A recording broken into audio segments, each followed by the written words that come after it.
Many people, when they retire, they want to volunteer, but they don't necessarily know where to start. And in fact, there are so many options out there that you don't even know about. So, and when I did some research, you have a great place that you recommend. Well, first of all, I definitely would recommend volunteermatch.org. It's just what it sounds like. You go on there, you give your profile, you say what it is you'd like to volunteer for. You may not have much of an idea. You just would like to help children. You just want to help seniors. You want to teach. You want to learn, help people learn another language. It's very, very broad. You can search this entire database of just about every organization you can think of in the country that needs a volunteer. You can do it by your zip code if you only want to stay local. There's so many ways to volunteer. So that's volunteermatch.org. There's another wonderful thing called Volunteerism.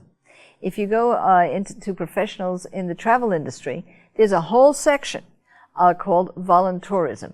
1 week, 2 weeks, 3 weeks, where you're a volunteer giving your time to archaeologic digs, to helping people in third world countries learn how to become entrepreneurs if you're an entrepreneur, teaching second languages. It goes on, from serving food in Thanksgiving in India to helping people around the corner from your own home start an organization for abused women. I mean, there's no end. If you want to do it, there's somebody who needs you.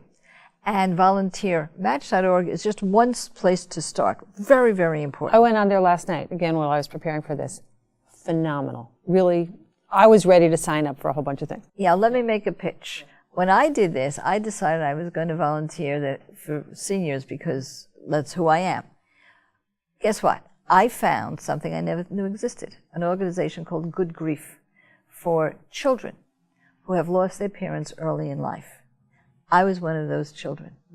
I didn't know there was such an organization. Nobody helped me through my grief. I'm a grief volunteer for children. That's great. Right now I've got 2.5-year-olds, but that's another story. But that's what can open up for you just by going on the site. Yeah, huge. Thank you. If you like what you just saw, we have many more videos with Adrienne Berg and with more experts at bottomlineinc.com. And do me a favor, do that social thing, share it, tell your friends, tell your family, come to bottomlineinc.com.